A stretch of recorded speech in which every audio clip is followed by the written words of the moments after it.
আমি এমন একটা পর্যায়ে এসে দাঁড়িয়ে আছি যেখানে আমি কিছুই করতে পারতেছি না। না পারতেছি পরিবারের মানুষের স্বপ্ন পূরণ করতে, না পারতেছি নিজের স্বপ্নগুলো পূরণ করতে। আসলে একদম জীবনটা আমার থমকে গেছে। আমি কিছুই করতে পারতেছি না। কি হচ্ছে আমার জীবনের সাথে, কেন হচ্ছে, এই হিসাবগুলো আমি মিলাতে পারতেছি না। বিশ্বাস করেন ভাই, প্রচুর পরিমাণে ডিপ্রেশন কাজ করতেছে ভিতরে। আমি অনেক ডিপ্রেশনের মধ্যে আছি। আমার জীবনের সাথে কেন এগুলো হচ্ছে আমি নিজেও জানি না। তবে একটা জিনিস কি, কোনো কিছুর হিসাব আমি মিলাতে পারতেছি না। একটা সময় ডিপ্রেশন কি জিনিস জানতাম না, এখন জানতেছি। তবে একটা কথা মাথায় রাখবেন, ডিপ্রেশন বিভিন্ন ধরনের হয়। শুধুমাত্র প্রেম বিচ্ছেদের কারণেই যে মানুষ ডিপ্রেশনে ভোগে, বিষয়টা এমন না। সবচেয়ে ভয়ানক ডিপ্রেশন হচ্ছে ফ্যামিলি প্রবলেম। হ্যাঁ, এগুলো আপনারা বুঝবেন না। যারা মধ্যবিত্ত পরিবারের, একমাত্র তারাই বুঝবে।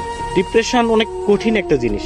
এখান থেকে সহজে কেউ বের হতে পারে না, কেউ ডিপ্রেশন কাটিয়ে উঠতে পারে না। তবে আলহামদুলিল্লাহ, ধৈর্য ধরে আছি, ভালো কোনো একদিন আসবে ইনশাল্লাহ।